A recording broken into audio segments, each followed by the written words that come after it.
You are now listening to Out of the Blank.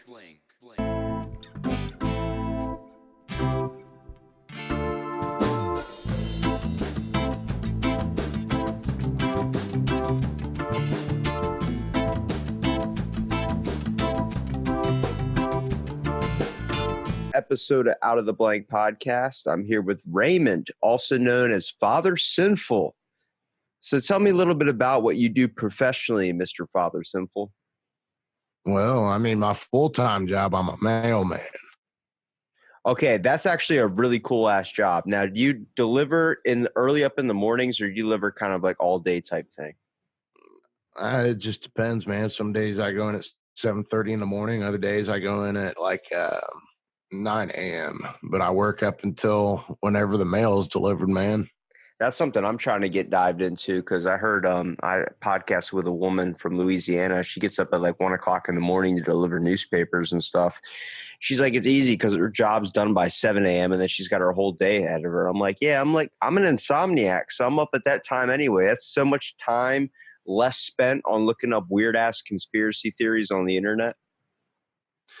Why are you looking up conspiracy theories, man? Because you can't sleep. There's only two things that happen. You go on Amazon and you start buying a bunch of dumb stuff, start putting a bunch of stuff in your cart like a bidet for your toilet that you don't need, or you're looking up like just weird stuff that the government's doing for some reason. Oh, well, good luck with that because anything with the government is not going to be reliable sources found on the internet, man.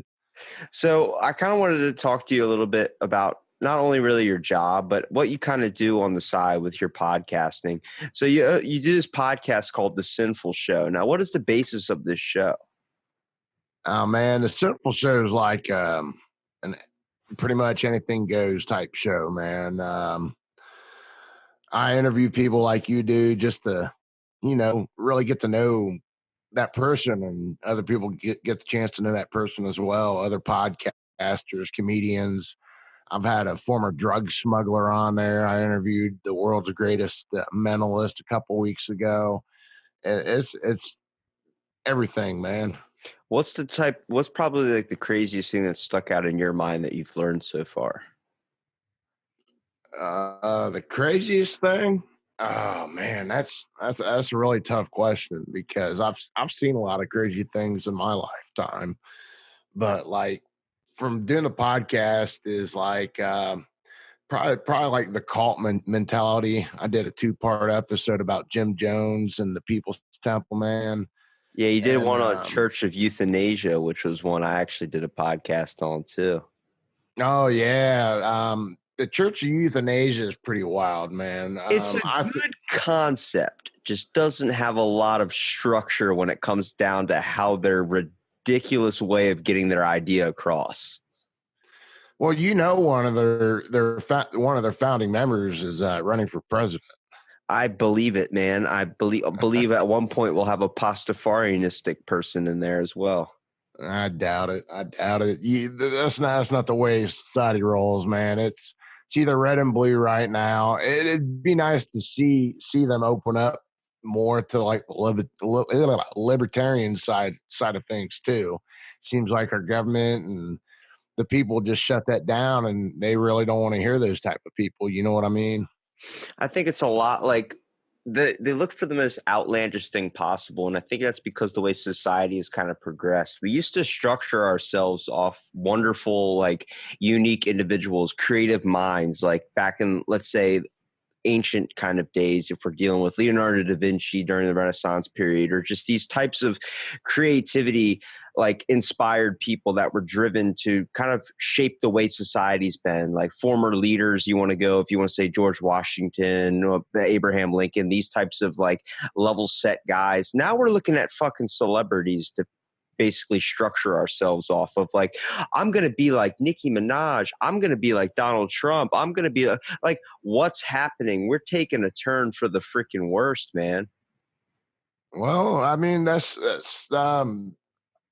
it's sad because it seems like a lot of today's society is driven by social media and influencers such as Nicki Minaj. I mean, if that's the way you want to go, Robbie, man, you can probably find a good ass implant.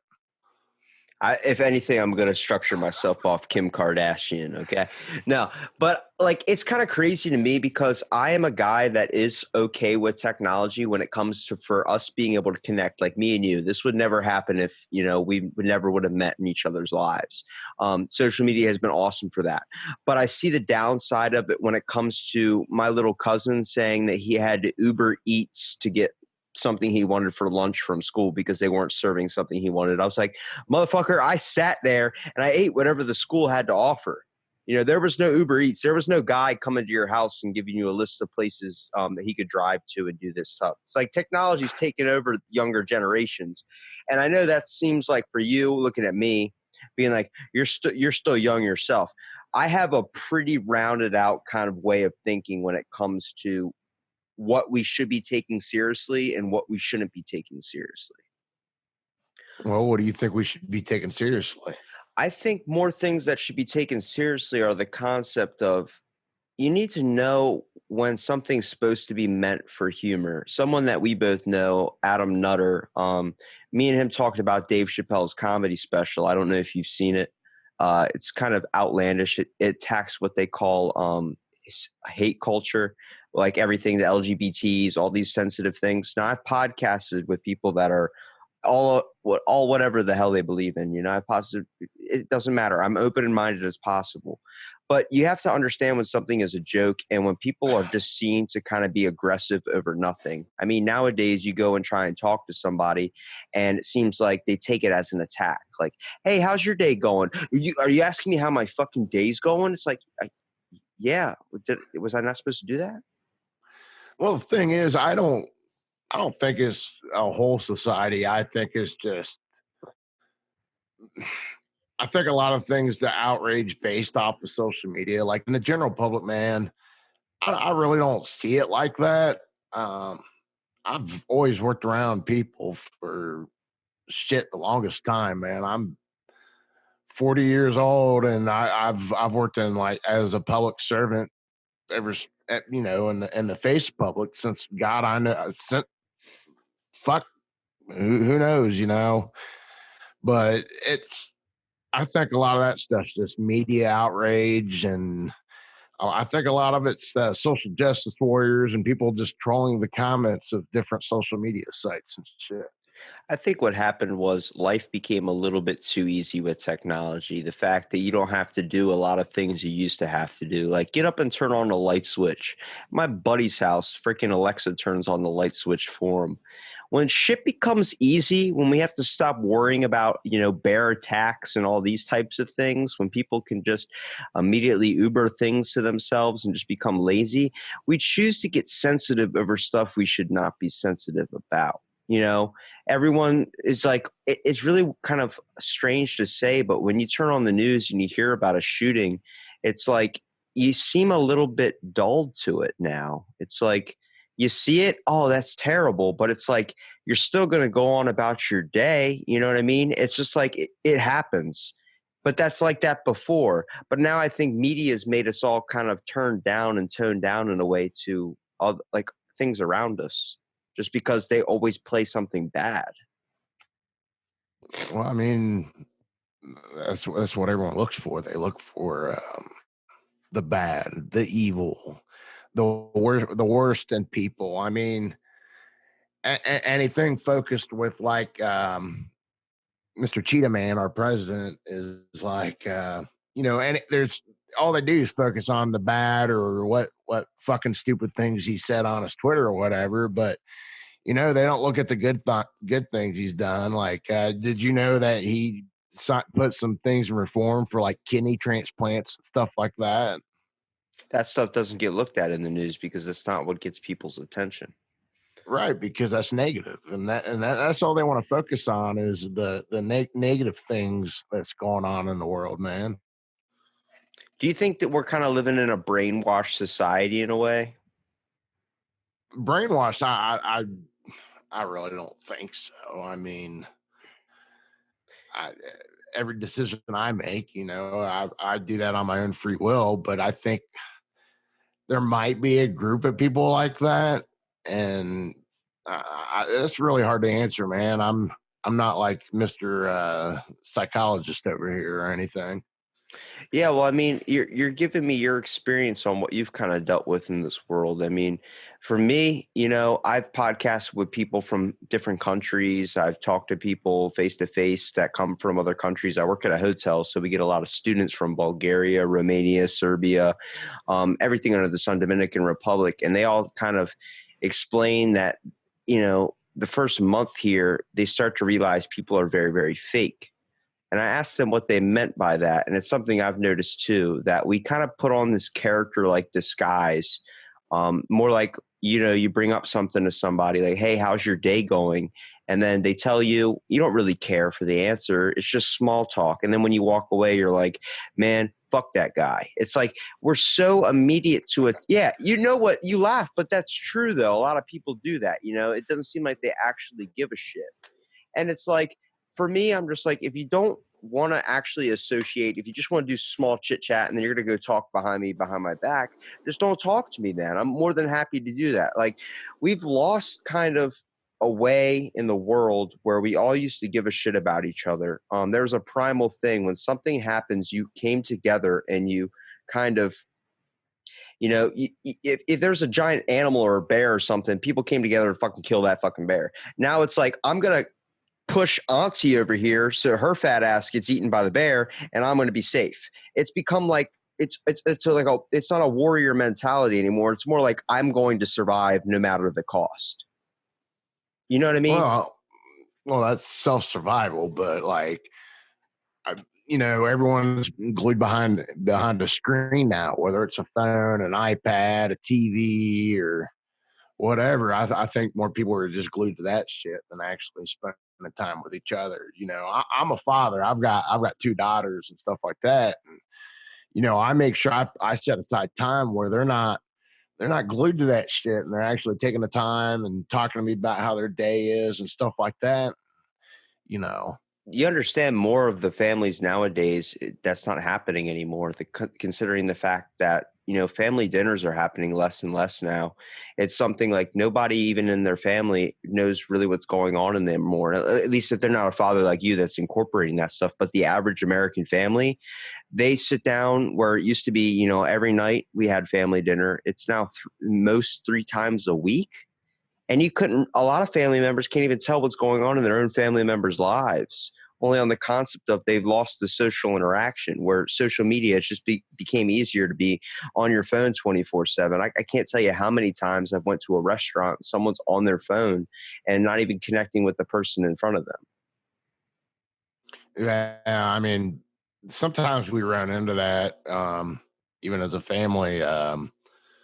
Because my wife she takes calls and stuff like that for work, but sometimes I just hey, let's just put our phones down and let's be a family, stuff like that, and we make sure we remind each other for that. I was raised that way, she was raised that way, and we're trying to raise our kids that way as well.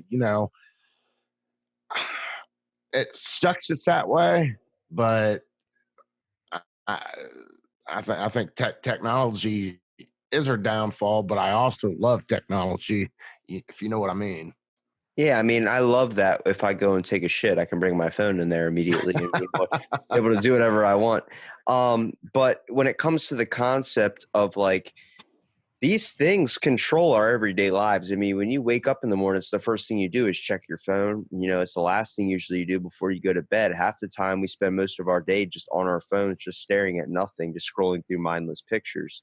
And I'm afraid that like with, younger generations, like my cousin who's 8 or 9, he has the power of a freaking iPhone in his pocket, the world at his fingertips. At least it's scary because I see him not connecting with his own family, and his family doesn't even notice it. I'm like, you understand, he's going to be grown up one day, and that's not going to happen. Back, my grandparents, when we sat it down at the dinner table, is we had a conversation. You knew what was going on. TV wasn't even on. Um, I'm only 21 years old. I'm not an older generation or anything, but I came from that mindset when it was like you wake up at 6 o'clock in the morning, go out, cut the grass, go out, do these types of things. Video games, that's not really a thing. And it scared me recently because we had a Thanksgiving. I guess it would have been last year, but the last time I was over there, man, we had a Thanksgiving dinner and everybody was watching the TV, and my grandmom was on a tablet, and now my grandmom knows how to Facebook poke. It shocked the hell out of me. I had to take it away from her and tell her, like, let's sit down at the dinner table and eat like we used to, like sit down and talk and figure out what's going on in everybody's lives. And, everyone sat there like, you could eat and then you could go watch TV if you want. But it found out people didn't really, even when they were done, they just sat there still talking. We got connected in a conversation again. I mean, when I do my podcast, usually it's face to face or something, and I take somebody's phone away from them, like you'll get it back at the end, and I feel like a fucking teacher. And they look at me like I just asked them to give me their firstborn child. I'm like, no, like you'll get it back, okay? There's 30 Snapchats that's probably you're going to miss, okay? And they're all mindless, stupid, probably poop pictures. Someone sending a picture of their shit to you. But it scares me because like there's moments where you have like, 2:00 in the morning, you're sitting at a bonfire and you're having a conversation with someone. You don't remember what was said, but it was something that was meaningful into your life, where if it's a best friend, if it's a family member, you'll remember that moment for the rest of your life. You know what I mean? Yeah. And Definitely, man. it's definitely something like for you as a father, you probably want to have those moments with your kids and not just have them get nostalgia when they look at a phone screen.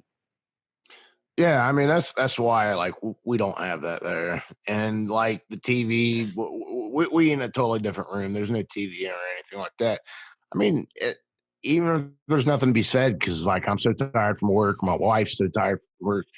At least we're still sitting there spending time together as a family and not having our mind focused on which celebrities sucked whose dick and this, that, and another. But sometimes it's interesting to find out because then you get to make fun of that person later on Twitter. Yeah. So with your show, what types of things do you find the most interesting? I know you talk about from not really conspiracy theories, but like government kind of projects in a way, and then also dealing with a little bit of like I know you had some shooting stuff on there too. I was trying to get a good grasp of everything. Well, like I covered the Oregon district shooting. That's where I'm out of, man. I'm originally from Dayton, Ohio, and that night I was actually supposed to go down there and perform. I like to go down and do street magic to promote the podcast and stuff like that. And I usually like lead into a story with like a trick and stuff.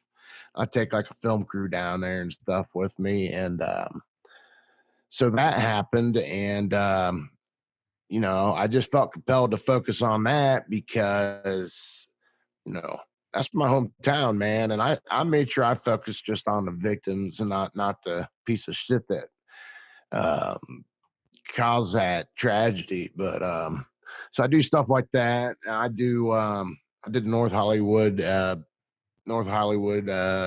shootout, which was a huge bank robbery. And I try to do stuff that I don't see other people doing. I try to focus on stuff like that. I've done some paranormal stuff where I've went out to actual haunted locations with teams like that because I'm an open-minded skeptic. So Have you seen any evidence on any paranormal stuff? Because I've talked to people that believe in the paranormal, and I try and stay open minded as possible too. I kind of chalk it up to the theory of like it's like a radio frequency. Like some people are tuned into a different channel. well, that's the thing is the more I start digging in, because you start talking about mediums and stuff like that, right? Is what you're saying, like people that's like sensitive to paranormal activity? Yeah, kind of like I've talked to a couple people that are supposed to have psychic abilities, and like actually that's kind of my family's on like my mom's side's a little bit belief in that, only on the fact like my grandma, my mom, those people have had apparently evidence of seeing ghosts and stuff. And the weirdest thing for me, I know that kind of sounds like a little bit ridiculous, like seeing ghosts, but the weirdest thing for me was like she saw some missing girl on a TV, and then she had a dream about that girl, and then she called in anonymously to the police. And I know my mom didn't murder that girl, but like gave like kind of like a remote viewing type thing. Was like she's somewhere in this area near this type of thing, and they found her. But my mom didn't get any credit for it because she did it anonymously. And like my dad religiously believed her after that, like 100% everything. And then my mom told me like next time you ever get like, because I get strong kind of dreams too, but I would just chalk it up to like something I ate the night before. And like this happened to me, like I think it was a couple months ago, was like she was like, hey, I have a friend of mine that's missing. You haven't had any weird like things, have you? And I was like, I actually had this one weird dream. There was like this dude lying in a gutter near like a little like ravine type like little canal thing. And she was like, did he look like this? And showed me a picture. And I was like, that's the fucking guy. And she's like, thank you. Like, do you know anything in particular about that area? And I was like, no, just fucking, there was a little canal. I could not tell you where the fuck it was. And they ended up finding the guy like 2 weeks later. Like, and I was like, that's a fucking coincidence or some shit went like lined up in a perfect fucking way. And I know even saying that I sound batshit nuts, dude, but like I wouldn't be able to even think of that if, you know, I didn't experience it. Yeah, I mean, it does sound crazy to me. I mean, I try to come to things like that with a scientific approach. I mean, you're saying you're doing this through like a dream type state or something like that. You're dreaming this stuff, and your mom's dreaming this stuff. So, you know, I have no way to validate that. So uh, I can only take it as how you guys put it up front. You know, I can only take it as a measure at a time. You know what I mean? Me, I'm like, you know, because my mom buys books and all that stuff and goes real hard into that because she likes learning that about like that whole side of our family. And I'm like, but she's also into that healing crystal shit that I don't really like that much. You know, the power of healing you with like energy, like sticking your hands and hovering it above you. And I'm like, that's just pissing me off even more. Like, stay away from me. You know what I mean? It's like burning incense. It's called Calm and Serene. Well, let me tell you something. It smells like skunk ass, and I don't like it. Well, the thing is, you're talking about believing in remote viewing, but you're downsizing the crystal healing. Well, I believe in remote viewing on the concept of, you ever seen that movie Men Who Stare at Goats? Yeah, that's about like the That's MK Ultra stuff, Yeah, man. that's Project Jedi. That happened a fucking hour away from where I live. My mom went to that high school, and I saw that movie 10 years before I found out that that was real. And ever since that, I'm like, I just don't know what to believe anymore. We did some freaky shit. You know, you think, like everyone thinks like, oh, we landed on the moon, fake moon landing, whatever the hell you want to say. I'm like, our whole space program was developed by Nazi scientists, basically. Warner von Braun made our freaking aircraft, the white shuttle that everyone knows so much for NASA. And then it's like, we always chalk up the Nazis as being the worst thing in history. And I know you know which group is actually worse than the Nazis. Which one? Who do you think's worse than the Nazis? Unit 731. No, Unit 731 was smaller than the Nazis. It doesn't matter if they're smaller. The shit they did was 1,000 times worse. They were doing about the same thing that the Nazis were doing. Dude, the Nazis were not vivisectioning people, then chopping off their arm and trying to sew it onto the other side of their body while the person was alive, and then when they would fucking time it. That's some nasty shit. Mangala was doing that type of stuff. They had a doctor doing that kind of stuff. He was chopping up twins, injecting dyes into their eyes and stuff like that. They literally had a baby Nazi factory where they would take like little babies and they would just brainwash them, all Nazi influence. It was like a baby factory. It was fucking weird, man. I haven't heard anything about that. Is that a conspiracy theory? No, that's an actual like factory that was actually made. I forgot the name of it. I used to do a podcast where I focused on specific topics and stuff. Like I did one on the Nuremberg trials too. The 18 doctors that we pulled out of the Nazi experiments, and we actually gave them pardon. I think only 6 of them actually got sentenced, only on the basic that like we forgave them for their crimes against humanity on the concept of that they gave us their research. You talking about Project Paperclip? No, it's Operation Paperclip. That's something a little bit different. But now Operation Paperclip's actually the reason why we won the space program. But you know, Unit 731, Shiro Ishii, that guy that developed that program, he actually had a secret plan to attack San Francisco with 6 bombs that were supposed to hit off the coast, filled with 150 million fleas, and they were all injected with bubonic plague. It was called Operation Cherry Blossoms at Night. It actually was that attack was supposed to happen 6 months after they surrendered at Pearl Harbor. It was actually planned out way before they surrendered, and they ended up surrendering first. But if that would have happened, we would all be under like Japanese control right now. Because they released a bubonic plague on us. Yeah, but it was with fleas. Like, I don't know if you've ever had a flea in your house, but one of those fuckers is really hard to kill. So imagine 150 million of them hitting San Francisco and just spreading like wildfire. Yeah. I don't know. I was familiar they're doing a lot of testing like that, but I wasn't sure if they had even the capability. Well, they probably had the capability to get over here. They made it to Pearl Harbor, right? Yeah, well, this happened after Operation Paperclip. What happened was it was Russia, it was Japan, and it was us that split it kind of 3 ways. With Operation Paperclip, they had all the scientists had the little folders labeled on them, paperclip to them, hence the name. And they all had the kind of what research and facility they were working on, at least the department that they were kind of developing in. We got a lot of them that involved into the space program. The reason why was at this time we were in conflict with Russia with the space race. Okay, we were trying to get up there first. So we were like, oh, all these Nazis have freaking 20 years more information when it comes to the space program. Let's use that and get onto the moon. And then Russia was like, let's take the biological weapons side, kind of dealing with a lot like what goes on in the brain a little bit in the human body, which is why they started psychological testing. They started creating psychic warriors before we did. And that's what led us to Operation Jedi or Project Jedi that dealt with the remote viewing and that whole Men Who Stare at Goats movie. And then Japan was like, how about we get the chemical stuff and learn how to do this? Because at that time with Unit 731, they were using a thing called the Biomedical Tissue Services of Japan, which they would pick people up in white vans.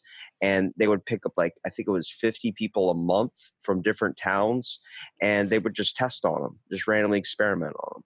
And so at this time, when Operation Paperclip happened, everybody in that one department, which they got those scientists for that department, were 20 years ahead. So now at this time that we're in now, or in recent times, everyone's kind of caught up to technology. The Nazi information is kind of useless because we've moved past that. But at that time, it was like you got a glimpse into the future. Like you were 20 steps ahead of the other guy. And I found that to be fascinating, the fact that they were so far ahead. Like we got scared and we went over there. Like we decided that he was an actual problem on the concept of how fast he was progressing, as just with this small country seemed like it was going to dominate the whole world. Right. But on a quick side note there, that whole the parapsychology stuff, man, you really believe in that? What do you mean, the psychic warrior type stuff? Yeah. Do I believe that they were creating psychological warriors? Yeah, I mean, what would you consider like a psychological warrior? Well, I mean, Obama used remote viewing to kind of pinpoint Osama bin Laden, but I don't believe that you can target where someone's located just by using your brain. I'm open-minded to it. Like I could see if someone gave evidence of it in front of me, sure. But like it's the same concept. Remote viewing is just like he's near sand, he's near town, and they're like, all right, well, let's see all the fucking towns in the area. There's one over here, one over here, one over here. Well, he's somewhere inside that. Okay, that's what they did to find Osama bin Laden, basically. And I'm like, that doesn't. They didn't use remote viewing. That was the CIA, man. Look up in 24 or not 2014, I forgot what year it was, but look up remote viewing with Osama bin Laden. That's an actual thing Obama admitted to doing too. Now, do I believe that's what found him? No, but I'm saying that was what he also said that he did, was remote viewing. I believe it probably came down to a lot more than that, but they used remote viewing with a bunch of other people to do that. It's all about pinpointing a location. If you've ever seen men who stare at goats when they're looking into the envelopes or little safety deposit boxes, that's remote viewing. You're supposed to kind of give a description of what's inside of there from some psychological presence. And I'm like, I do I believe in that? I don't know. And I can't say for certain because I haven't experienced it. You know, I try and be Well, as open as minded as possible. I don't think it's out there. I think unless I see, unless I see it, I can't believe it because have you ever heard of the James Randi Foundation? They put up $1 million to find like true people with psychic powers, Oh yeah. telekinesis, and Yeah, he stuff like said he would that. pay anybody that would come out with psychic abilities and no one ever came. Yeah, well, they had an actual show about it, and Banachek, which I had him on the show not too long ago. He continued that thing, and that was even recently. And they were bringing in news cameras and stuff like that. And it's the same concept you're talking about right there. Within they're looking in the safety deposit boxes and stuff like that. Most of the time, stuff like that, there's a certain percentage to where um, they had a threshold for you'd have a chance to guess something in that time range. And so they set up these tests with different caveats for, say, like, I can locate someone randomly in a location, something like that. They'd have it set up uh, 30 different envelopes, and they'd have one thing of like a dead person, and the rest it was like a picture of a dead person, and the rest was all live people. And they go, so you can pinpoint who the dead person is and where they're at in here. Oh yeah, I can do that.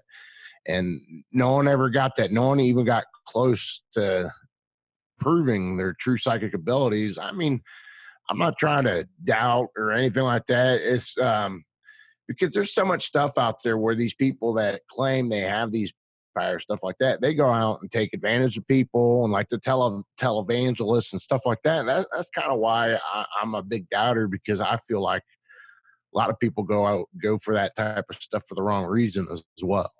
Yeah, you don't see a lot of people being very, very helpful when it comes to having psychic abilities. They're mostly trying to make a quick buck, and a lot of them seem really, really fake. Some woman I talked to, her name was Renee Odell Hurt, is 100% belief in psychic abilities. She says that all people have a psychic ability inside them, but she said that it lies dormant. And hearing that, I was kind of like I don't understand. She was like, I think more people are being psychic nowadays. Like you're seeing it come out more and more and more. And it's because people are becoming in tune and connected in a way. And I'm like, but this is probably the biggest era for disconnection ever. And she was like, well, people that I know. And I was like, but you surround yourself with other psychic people. You know, she's around that environment, like people that you would consider whatever, like the psychic people on the boardwalk, whatever the hell you want to say, like a circus kind of attraction. She surrounds herself with people that have these types of talents. And I'm like, that's where you see it would make sense that, you would believe that more people would be like that. But they talk about things like there's also things known as empathy. There are people known as empaths that kind of sense emotions, these types of things. I'm in belief of that because I can tell you when I've met someone that is a fucking wet towel. And when I mean a wet towel, like their personality is so damn bland that you can't have a conversation with them. You literally feel like being in the room is making you physically weak. Well, I mean that's I think a lot of that. I don't think it's like psychic ability or anything like that. I think there's actual Energy. no instinct and intuition and stuff like that. I mean, people have built-in intuition. Maybe you have good intuition. I don't think it's psychic ability or anything like that. You can read people real well. I mean, that's the way I look at it personally. I definitely think I took psychology and trying to go for a bachelor's in it now, but I got my associates in psychology, and I was kind of looking, we had to do these things. You had to watch 45 minutes of someone with a mental health disorder, like a movie. And it was like, you had to write a discussion on it, do a couple papers on it, and each week you get a new kind of mental health disorder. So I would watch these at like 5 o'clock in the morning before class started at 7. So I'd be sitting there and it would literally drain you for the rest of the day, to the point where like I would walk downstairs and people like, "You all right?" I'm like, don't talk. I can't really associate with anybody right now. I just watched a kid fucking, try and set his whole family on fire and everything on the idea that he's schizophrenic and thought King Tut was outside of his house. Like that type of crazy shit. Like you hear stuff that goes on in people's brains. Like, if you hit your head a certain way, you could have a foreign accent. Have you ever heard of that? Yeah, and I can't remember the name of the oh, there was an actual case about that. And I think it wasn't an accent. It was an actual, they were speaking a whole nother language they've never spoke before, too. The thing is called foreign accent syndrome. Like I had a buddy that was in a car accident. Like he's lucky to be alive, but he was drinking and driving, and he's changed his life completely from that. He's actually goes to schools and warns kids about it nowadays. But like he talked about, he had his foot ripped off. He had, he's body looks completely different. He said like every day he wakes up and sees that in the mirror. But like when I was talking to him about his hospital experience, for like a week, he had no idea what the hell happened. He just woke up and was like, "Hey, what's going on?" Like trying to get out of the hospital bed, and then he figured out like he couldn't walk because his foot was put on like tilted sideways. Like, and he was all, yeah, it was crazy shit. And like talking to him, knowing him before, and then hearing his experience when waking up in the hospital, questions that no one ever asked him. Like, people are like, "So what were you thinking that night?" And he's like, "I don't fucking remember because I was so blacked out. And honestly, I hit a tree and his car was completely caved in the front." He lost somebody with him that was riding passenger. And I was just talking to him. He's like, "Nobody told me the dude was dead. Nobody told me 2 weeks until after I was already like kind of moving around, getting my bearings straight, and it didn't even sink into my brain. Like it didn't hit me until like a month after that he wasn't there anymore." And it's the same thing. You hear the drummer for Blink 182 got in that plane accident and talked about how his legs were completely on fire and half of his body was burnt. Like he thought his friends that died in the accident were still alive in the room. And it's these things your brain sets yourself on, like it has like a safe mark, like, you know what I mean? Like a limiter, like if when your power goes out, you have that thing that you can reset it, but it's like a safety circuit. That's what our brains have. Breaker. Yeah. But like that's what our brain has. Like if something like really impactful to our head, anything of this sort, either throws us into a fucking coma or something to protect ourselves. You know what I mean? Try and preserve as much as it possibly can. Well, because the body has its own defense mechanisms. That's exactly what you're trying to say. It's like Yeah. like a normal person. I'm assuming you're normal, like you and me. You go to try to hurt yourself, your body's going to try to stop you from hurting yourself. Yeah. And then you hear about people that like normal people, when they feel pain, they know what pain is. Like, shit, that's hot. I'm not going to touch that again. But then you hear someone like, whether through a childhood experience or like kind of like their brain's wiring being crossed in a little way, putting their hand on like a burning stove feels good to them. Not the idea of pain, but their pain sensors get mixed up with pleasure sensors. I did a study about that in psychology class. Like, it's weird to see how people's brains not only think differently, like some stuff I'm interested in is going to be different from what you're interested in. My thoughts are going to be different from yours, but like the way we feel pain could be completely different as well. Right, right. Well, I mean, there's people that get off on pain. They actually feel pain and they still get off on it. But I've never heard anything Dominatrix. about where they. What's that? I said dominatrix. Oh yeah, Sato Ralph Macchio or whatever the fuck it's called. Ralph Macchio is the Karate Kid, man. Oh, I thought that's what that shit was called, like Sato It's like it's Macchio. like masochism or something like that. Yeah, masochism. I Fucking mean, not sadist, man. Fucking Ralph Macchio, Karate Kid. shit, I don't know, man. I just I was close. Tomato. exactly, I I find a fascination when it comes to the human brain. Like, I wanted to go farther into school for it because my whole thing came from like I was bullied in school. And I learned to I kind of developed a gym addiction to the point where it's like body dysmorphia, where like I kind of see not something like I have a six pack, but in the mirror I don't see that. And people are like, you should enter competitions and stuff. I'm like, I extensively work out really hard every single day, and I've been working very hard to get past it. And the only time I've ever been able to relate that with someone was when I had a transgender person on my podcast. And he's been taking like male testosterone for 9 months now. And he told me, he was like, do you know what it's like to look in the mirror and feel like someone put you in the wrong body? And like hearing that, I was going into that conversation like, why would you switch your genders 50 times? I don't think that's right. Like, you can't switch yourself 50 times. And he said it wasn't right to do that either. There's people that are gender fluid, which means like as we're talking. Wait a minute. Wait a minute. Isn't gender fluid the stuff that comes out of your pee-pee? No, you need to get a doctor to look at that one. That's not good. That's where babies come from, right? Gender fluid. That's like sperm, bro. You're getting two things completely mixed. that's gender fluid. No, a gender fluidity, I don't know if you know what this is. It's basically like, it's the reason why at Harvard they had to come out with this list of shit to say to people. Like, literally, my college, I don't go to Harvard, but my college sent out an email to whatever you're feeling, he, she, zim, zer, zer, ziz, all these types of things to start with Z. Where at the point where I was like, this is fucking exhausting. Like, how do I address somebody?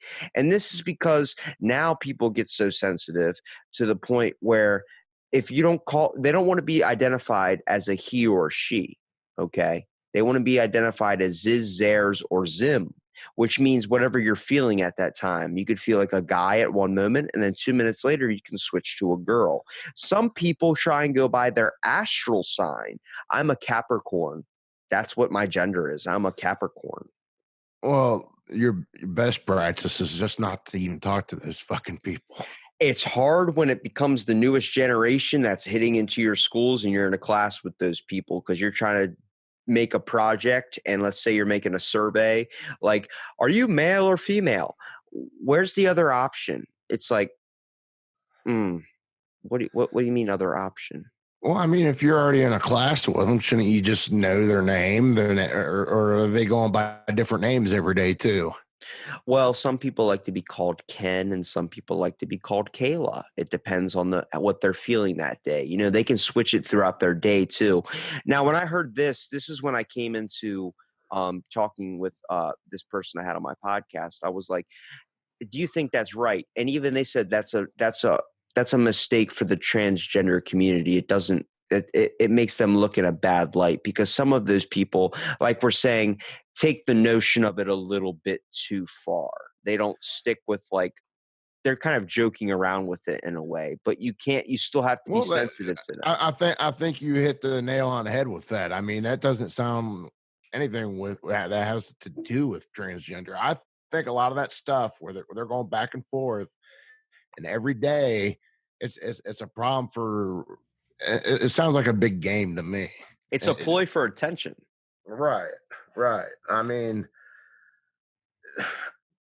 we live in America. You have the right to choose and you have the freedom to be whatever you want to be. But I feel like a lot of people it's like, hey, look at me. I need attention and this is how I'm going to do it and whatever. I mean, I've been a jackass and I do dumb shit to get attention. I mean, yeah, I'll send you some links to some of the shit I've done, but I'm not sitting there saying, well, I'm a he, she, call me Earl, call me Lacey the next day and whatever. I mean, you still got to act somewhat normal. Jesus Christ. I think nowadays people are looking for any little bit of attention they can possibly get. I find it really weird sometimes. Like, you'll see someone automatically be on level 10 in a grocery store when there's like a 12 item or less line and some dude has like 20 items in front of them. They'll be like, are you kidding me, bro? Like, are you kidding me? And you're just sitting there like, what's happening? Like, what made you get to 10? Like I see those, and I have been one of those people. I haven't came out and said it, only on the concept of like, I understand I'm just being overwhelmed with problems in my own life right now, and I kind of need to take a realization and not be a jackass to the person in front of me. But like, Adam even talks about it. Adam goes, no, because you need to let that person know they're breaking the rules. If I have to follow rules, then, which I understand, but is that going to bother you 5 minutes later? No. And all you're doing is just creating Conflict. stress upon you. And when you really stress, your body releases cortisol, and that ain't good for you, man. I mean, like you talk with such wise wisdom, and I kind of wanted to bring this up at the beginning, but like do you own a beard oil company, don't you? Yeah, yeah. It's sinful beard oil and bombs, man. Now, for anybody that is obviously listening to just the audio, like I'm looking at a mountain man basically with the freaking amazing beard. That is goals for me, sir, because I only keep this little bit of chin hair that I have just so on the concept of kids don't mistake me for 12 years old. Yeah, yeah. D- Well, you do look 12. Oh, thank you. I'll take that in a good way. But Yeah, yeah. like for like is that shows actual dedication though, because it's not easy to do something like that. What, grow a beard? Well, yeah. Well, I mean, keep it actually like, any guy can grow a beard, but on the concept of like keeping it actually kind of tame in a way, you know what I mean? Not looking like some just like outlandish, like you just walked out of the woods and didn't shit in anything but a hole in the ground for 10 days. Well, yeah. I mean, I sell products, so my beard's always got to look good, man. That way they go, hey, what do you put in that thing? I get Synful. Sinful. Where'd you come up with the name Sinful? Man, it's actually funny. I used to be a big gaming nerd, and I really I always went by like Fatal Sin or Agent Center or something like that. And I was like, I ever start a company, I'm gonna incorporate it with Sinful. And I always spelled it with a Y because I'm not like I don't believe in like practical religions and all that. I think like the sins, the seven deadly sins, um it's always been like a fascination to me because you see people always going against that shit anyways. So that's kind of why I went with it and dropped the I and threw a Y in it. Why? See, when it comes to religion, I try and stick on the basis of like I feel like we're all getting a piece of the puzzle. You know what I mean? Like it seems like a lot what hits with the afterlife and what everyone talks about with this like magical god or something. I think we're all like everybody's got a piece of the puzzle and they're bringing it on to something. I think what actually made me want to dive into the world of philosophy was on the concept of I got into an argument with two Jehovah's Witnesses on the concept of I was just walking with my headphones in and these people were screaming on this like boardwalk that we have. It's like a kind of a popular attraction. It's kind of like a bunch of carnival games and stuff like that, but it's like a good 2.5 miles of just like you can walk and enjoy the beach, and they were just sitting on the boardwalk just going, "You're going to hell if you don't believe in Christ." And I was like, what the fuck did he just say? And I just like took the headphone out and I was like, what are you talking about? They're like, did you know if you don't believe in the Lord and Savior you're going to hell? I was like, why?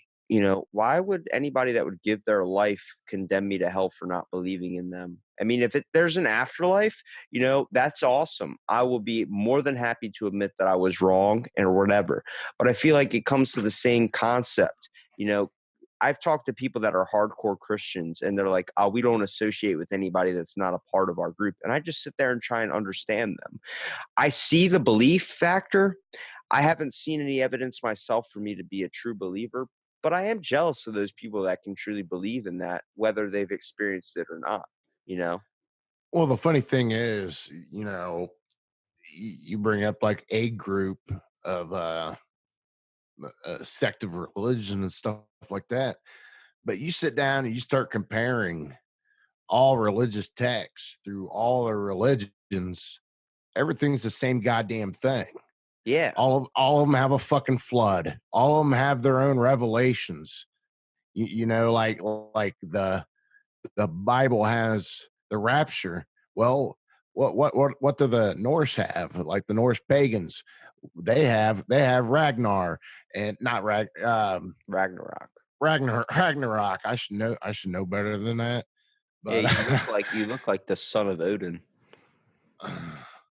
then that's the thing. Everything's all those religions have the same concept, but it boils down to one thing, man. Treat other people the way you want to be treated, and that's the thing. I don't understand why people can't grasp all the shit says the same thing. If everyone treated other people the way they wanted to be treated, this world would be a lot better place. And it's true too, because it boggles my mind. I've seen so many people steps on the necks of others just to get to what they have in this world. And I'm like, wouldn't you want to take the extra 5 minutes or extra how many years it might take to do it the correct way, maybe? The one that seems morally right. I bring up the story, General Butt Naked. I don't know if you know who that guy is. He has a documentary on Netflix called The Redemption of Butt Naked. Um, Isn't that a porn? no, I think you're talking about Butt Naked Revenge. Yeah, that's probably it. But there's this Oh, okay. there was this warlord in South Africa, and what happened was he would run into battle literally naked. He would wear leather shoes, and he would just wear a beret and an AK-47 strap. But he used to kill kids, eat babies, and do all this like crazy stuff. He came out and I guess found Christ, and we forgave him for all his sins and everything of this sort. And I was sitting there, and I heard that, and I was like, "That's not right. He did all this sick shit. He should have to suffer for his consequence." And then I watched his documentary and I realized, oh, his morals and his values were completely different based on what we believe in. He grew up in Africa. So, you know, it, he used to do this thing. He used to watch kids while they would like bathe at the little lake. And he would be underwater and he would come up, grab one of them, bring them underwater and snap their neck. Immediately, you would think, what a sick shit. But hearing his side of it, we were raised in this country off the animals. We learned off what the animals do, learn how to kill, learn how to be better than them, learn how to survive, those adaptive skills. Now, let's take that same concept into Africa, where this guy grew up. What animals do they have in Africa? Okay, they have antelopes, they have lions, they have crocodiles, they have these types of things. What does a crocodile do when a gazelle is drinking at the lake? Well, it hides underwater, comes up, bites the thing, does that spin roll shit, tucks it into mud. If it's not hungry, saves it for later. That's the same thing he learned. We learned off watching the animals, learning how they killed. And I heard that in this documentary, and I was like, okay, that makes sense why he did it like that. But why is he killing kids? He was uneducated. He learned that to conquer, at least to become more adaptive. He believed he was the devil incarnate, basically, but he also believed that fighting naked, bullets couldn't hit him. So he was all types of things. Most thing you want to do is cover your dick, at least. But like just watching it, it was kind of understanding in a way. When he came to the States, he came out and said, like, I woke up one day meeting Christ telling me that I was going to hell and I needed to change my ways. And I've constantly been seeing the faces of loved ones and faces of people I've killed. And I don't think I should be ever forgiven for any of this stuff. But I want to let people know I'm here to make a difference and I'm here to make a change. And if people want to punish me, they can. And it's been open trial since 2016 about it. We don't know what to do with them on the concept of he's been rebuilding Africa. He's spent every single penny that's been donated to him, every single penny that he's been raising to stop child soldiers, to liberate all those kids. He's completely changed his way of thinking. And now we forgive him for that. That's when I say, I don't know, man. A documentary is however the filmmaker wants to spin it. well, he's also like, you can look up these articles too. He's doing a lot. Even now, he's I think he's liberated like 100 something different towns and these small kind of run like dictatorships down there. And like he's changing a little bit of that area. And I'm like, I think it's on the basis of uneducation. I think a lot of people have to come to a realization like, for me, knowledge is through experience. You talking to me is only going to knowledge me farther into things that I know. You're going to enlighten me on some shit I don't know about. And, I might enlighten you on some things that you might not know about. It's on the concept of if we just took an hour out of our day just to have an actual conversation with someone, we can learn so much. Yeah, but you're talking about a guy that went around killing people. Is all supposed to be forgiven for that? I'm not saying all should be forgiven, but I'm saying Well, the way he I'm saying he played the same cards as every other killer or serial killer down the road after they got caught. I found religion. I can do this. I can do that. And he's just maybe he's just putting on another facade, you know? exactly, and that always has to be brought into the concept too. But I don't look at him as he turned religious. I looked at it the fact that he's now doing the complete opposite of what he was originally intended on doing. Killing people. Now he's liberating people and he's building homes and he's completely remaking and actually giving children who, thought their only life was going to be war. He's taking the guns away from them and showing them that there's another way, helping them get education and things of this sort and help build schools and all these types of things. I see that and I see this is a man that's completely changed his ways. Not on the concept that he started believing in a religion. I think when people say some people are too far gone, I tend to look at it like give it a shot. They have that intent inside of them. We all have this deep thing inside of us where we want to come together and help one another, whether if it's deep down in the surface or not. When a terroristic attack happens, like 9/11, race, all these types of things weren't a thing anymore. It was like we need to come together for this thing that just impacted all of us.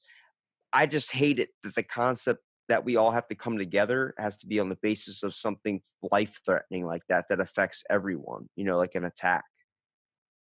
Yeah, but the thing is, when 9/11 happened, it wasn't like that. They weren't coming together here and there. That day, I was down in Nashville, Tennessee, man. I just got out of the army, and I was down there, and I had some Turkish friends down there that were in a bar down there, and the people were going in there and trying to attack them. I was looking more at the concept of New York, I guess. It seemed like everybody was kind of helping out. I've talked to first responders that were dealing with that first on hand, and usually when someone listens to that episode, they always go, "Did they talk about how it was a planned attack?" Okay, whatever you want to believe.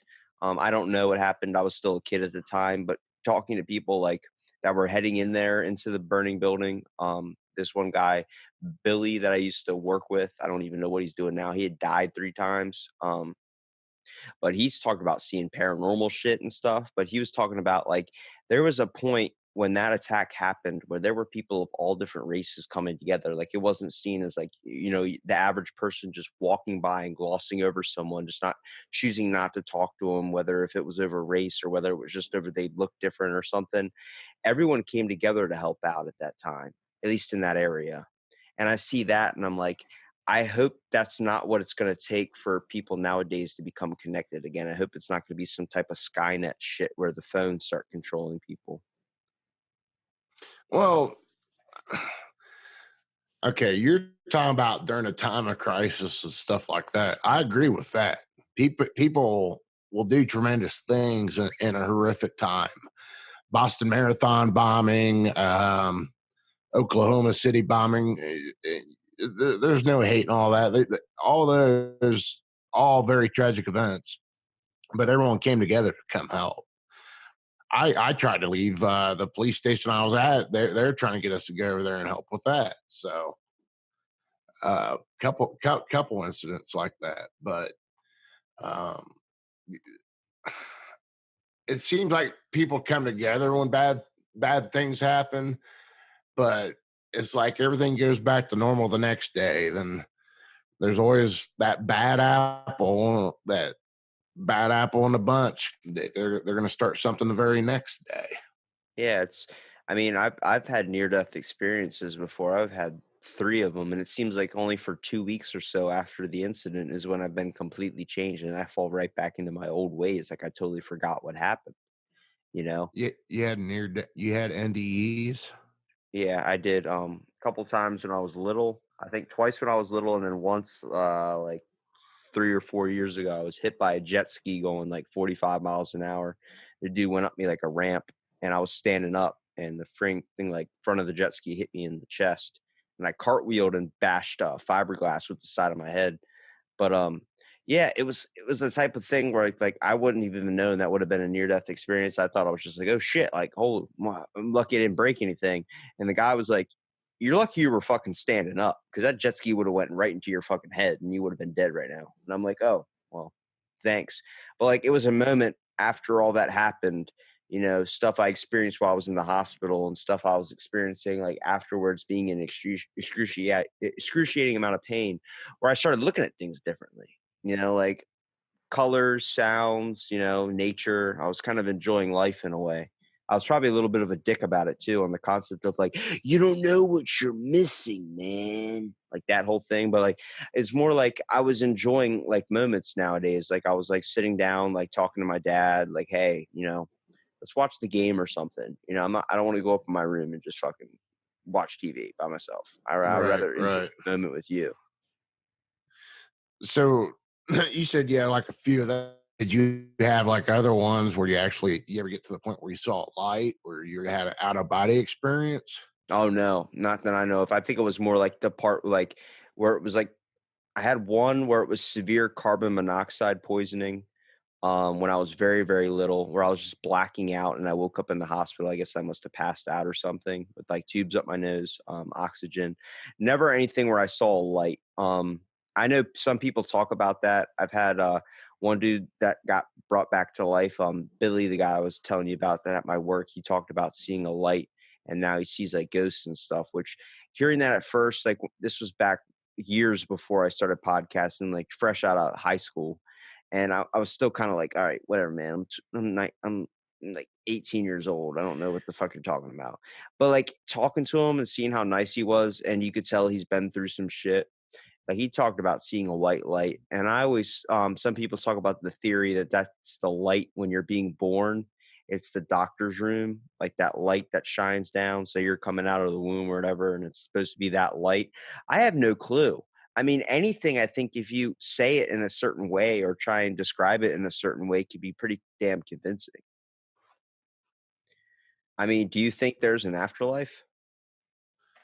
You're asking the wrong one about that because it's something I haven't seen, and I don't think anyone can actually prove it. Because a lot of these stories that you hear about uh, Who NDEs yeah, or out of body experiences, I mean, a lot of them are Houdini was similar. yeah, Houdini was the most famous one. Houdini's supposed to have a code word with his wife that if he died, they would meet or over something that just showed that there was an afterlife. He was supposed to prove it to his wife, and he never came back and did whatever they were said to agree upon.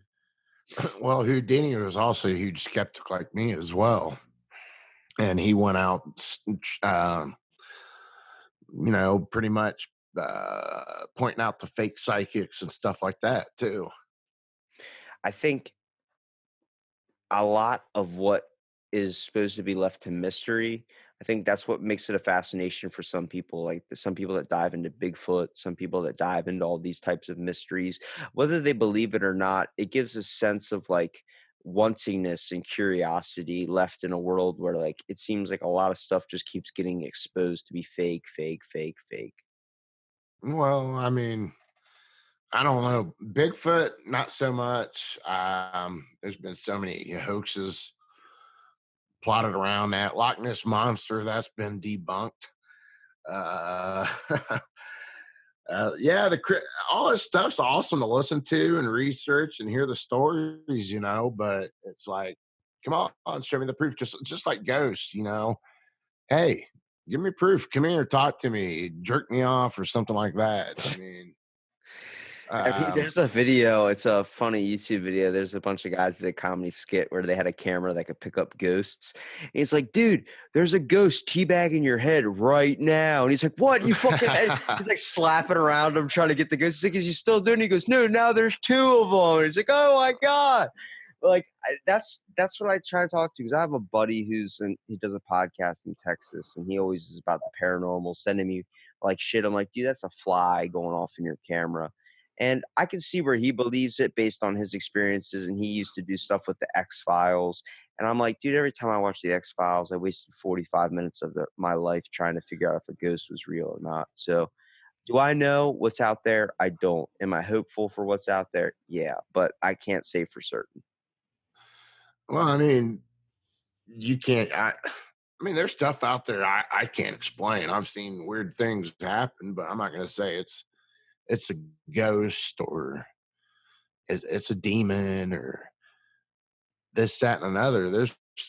There's stuff out in space we can't explain.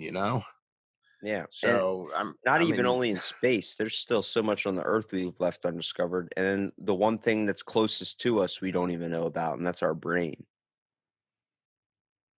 they know a lot about it.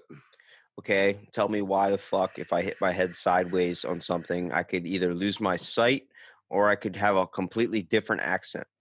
We don't know that yet. We don't know why people get their pain sensors mixed up with their pleasure sensors. We don't know why a bunch of shit that we talked about before still happens. I could probably find the answers for those. Please. I'm sure if you dig around, you can find them. You know, the weirdest factor is that now with technology, how far it's advanced, that we can now do successful brain transplant surgery. When has that been done? That happened, I think, 2 months ago in China was the first start of it, where we originally introduced stem cells. There was a doctor that went to China because it was seen as unethical here. He successfully transplanted a monkey and dog's brains, like being able to kind of take their spine out, all this type of shit, and fix it so then a monkey that was paralyzed could walk again. And that's now being incorporated here. Now we're going to start being using on human trials with brain transplant surgery, being able to fix people's, like, which I think is awesome, that you can fix a certain wiring in your brain. Next thing you know, you can move your fucking fingers or something. That's amazing. But I also know we're sick people. It's going to turn into that fucking movie where the dude is a billionaire and his body's dying. He decides to transplant it in some young guy's body. It's going to be some shit like that. I know people. It's the same reason why we have a gene chip now. There's a chip that they have this concept of that they're going to install in the back of your fucking head, and you're going to have the internet on the back of your head. My buddy is 100% for it. He's a big technology guy. I mean, Alexa controls his toilet. It kind of scares the shit out of me. I think that's still something you don't want technology involved in. When it comes to wiping my ass, that's more of a I need to do this on my own duty. If I can't wipe my ass, just let me go.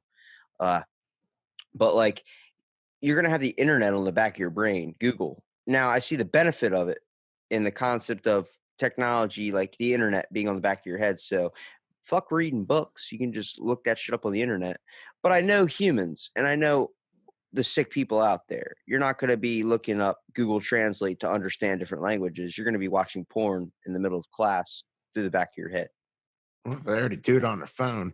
But the thing is, would you really want a chip in your head that Google can actually read your thoughts? Hell no. Your phone's already listening to what you're saying, and they're pushing ads to you. It's literally like the fact they target you with that whole shit. The whole concept of me and you could just be talking about like, whatever horses are the coolest. And next thing you know, we're getting fucking advertisements on Clydesdales on our phone. Like I didn't look any of this shit up on the internet. Why is my phone immediately targeting me for it? It's because it's listening, man. Yeah, they used Amazon Alexa in a court case. Did you hear about that? Uh, Vaguely. I've heard a lot of Alexa horror stories lately. I don't trust shit anymore. I don't trust technology. Yeah. I still want to get up and flick the light switch. You know what I mean? I like that Yeah. lamp. Did you hear about the girl that she was like searching for pregnancy tests online and all that, and she don't want her parents to find out or whatever. I don't know. I don't know why she just didn't go down to the goddamn drugstore and get a fucking pregnancy test. But anyway, she was Googling it, and from doing that, these companies ended up sending her like formula samples and stuff like that in the mail, and her parents were asking what the fuck this is. like basically threw her under the bus. That's because she was Google searching shit. He's monitored advertising to screw a girl over. Yeah, Damn. I think a lot of the I think that's bullshit because it should be it's should be our choice. For I like the random of shit, man. Being able to just find whatever I want. I don't use that shit to go find something. I like coming across that shit randomly, if you know what I mean. I think if you have to look at anything when it comes to technology, is that we now have we've had a center that Reagan kind of developed himself. It's a CIA funded corporation, $500 million a year in funding, called the Center for Existential Risk. And that's only on the concept of they monitor technology to make sure it doesn't get to a point where it's going to take over human brain controlling. Like human minds have to be smarter than this AI. They monitor everything when it comes like that 5G network that came out that a bunch of people complained about. It's making them sick, these types of things. You know, they monitor technology to make sure it's not getting to a point where it's going to threaten humankind, human life, existence on Earth. Well, they say they're doing that, but look at Elon Musk trying to come up with this brain mesh thing. Yeah, that's where I'm saying this center, these 500, they got a $500 million budget. They better be doing some shit and not just playing World of Warcraft on the computer, because I'll be pissed if I wake up one day and it's a damn Terminator thing. Skynet. Dude, I will come to Arnold's house, be like, look, you fucking train with this in the movies. What do we do? He's like, those were just movies. I'm like, I don't care. Tell me what to do, man. We are on the threat right now. I believe one day it's gonna happen. The fact that we throughout, like, I think it was 1980 something, we had these two giant automated AIs, like the first AIs ever. These giant ass computers, man. I mean, they were big as shit, and we had them running for like, I think it was like 2 weeks, and we realized they were talking on their own, like, kind of communication frequency using audible clicks and these types of things. Like in a code, they found out they were talking through code to each other. And they didn't program them to do that. They just adapted to do that. And we shut it down and did not start it back up. Now you're seeing where people are now doing automated AIs. I don't know if you started seeing this thing, Sophia, that whole thing. Um, you know who Sophia is? Wasn't she a golden girl? No, she was just one of the Gilmore Girls. No, but Sophia was actually this automated AI robot that just got rights. I mean, they just gave her human rights, basically, that you have to treat her, she can have the ability to drive, these types of things. She's an automated AI system.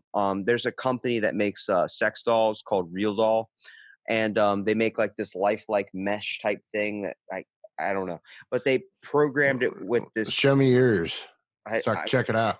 it's charging at the moment. But Oh, but like with this AI thing, she looks exactly like she's human, but the only difference is you can actually watch this on Netflix too. Whitney Cummings, a famous comedian, she was on a Joe Rogan podcast, brought in one of these robots that made a lifelike version of her with the Sophia wiring system with the brain, where it has a capacity to talk and capacity to think and capacity to do these types of things. But the only difference you could tell, these Whitney Cummings and this robot looked exactly alike. They modeled it 100% after her, clothes and all. The only difference you can tell between who they are is on the concept of when they talk. A robot can still not voice emotion, can't show emotion in their face. They only made these two muscles on the cheeks move. So when she's talking, she's like going like this, like it's just doing that. So you can tell that's the only difference though. But I was watching this Netflix special this morning and I'm like sitting there looking at, like, I could tell which one's the robot, but that's fucking close. Like that's one day going to be something you're going to be walking around society like iRobot type shit. You're staring at me with eyes glazed over, and I'm like, holy crap, he's lost me.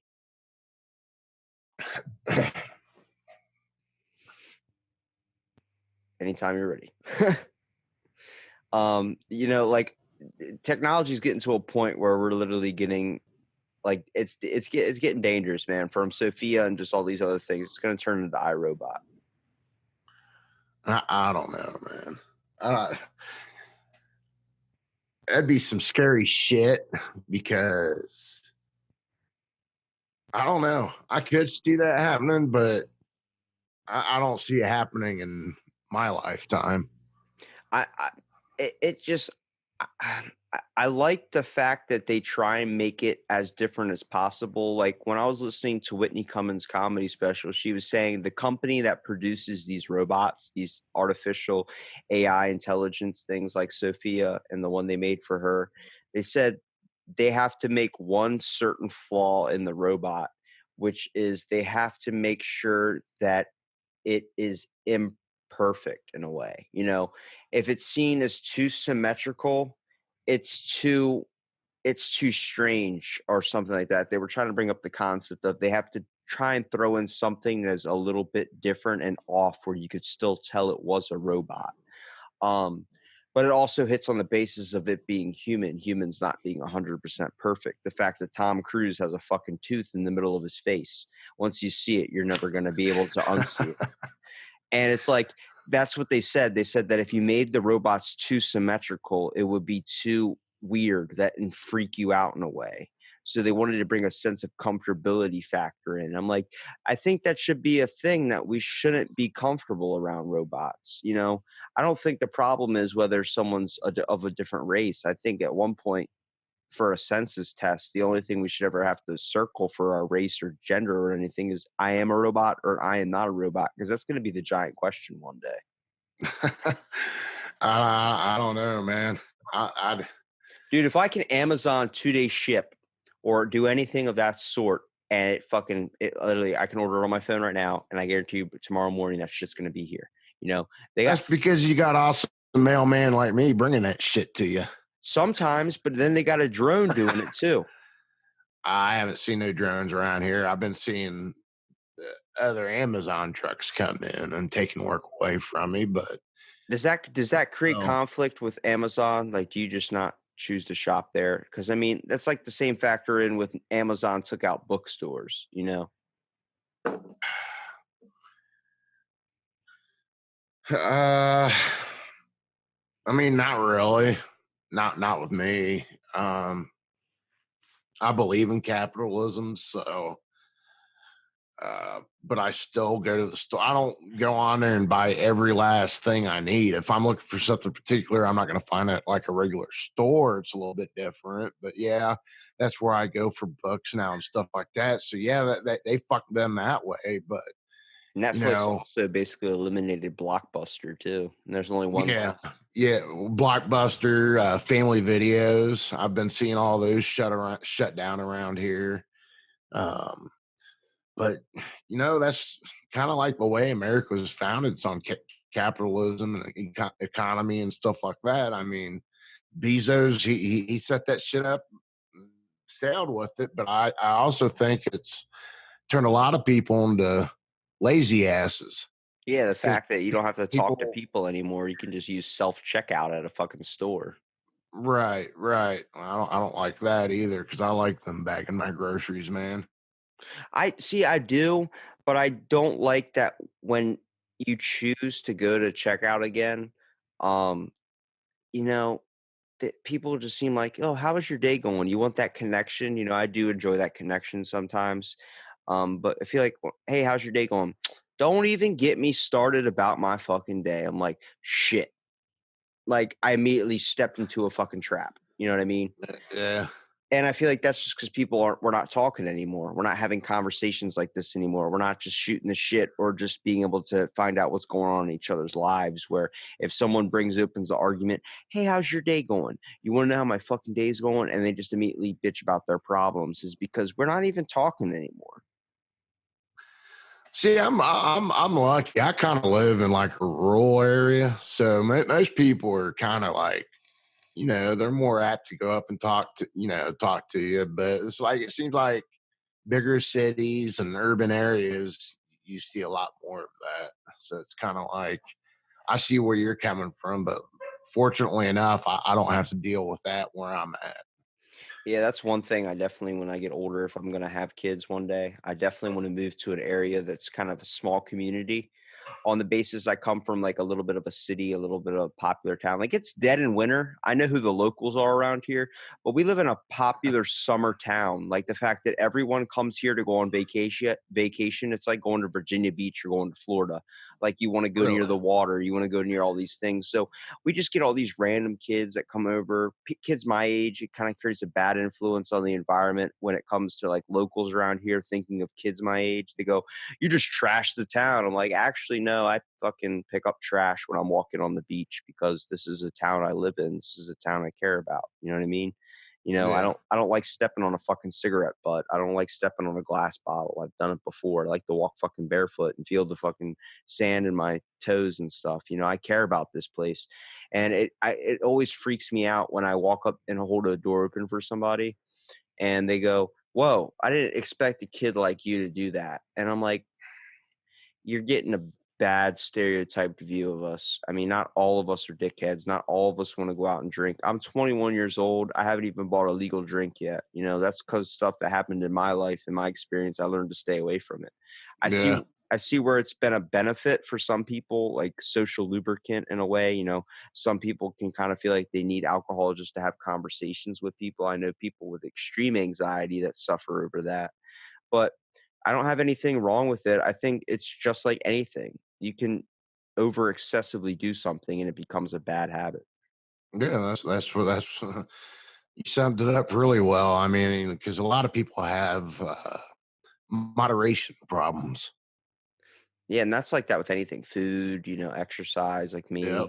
And I just tell people like it's all about understanding. It seems like everybody's got some type of problem, some type of thing they're hurting over, and we can easily build past that or get them past that. It's not your job to help someone build past it, but it doesn't take fucking not even 10 minutes out of your day just to have a conversation with someone and you forget about those problems. You forget about those things for a short amount of time.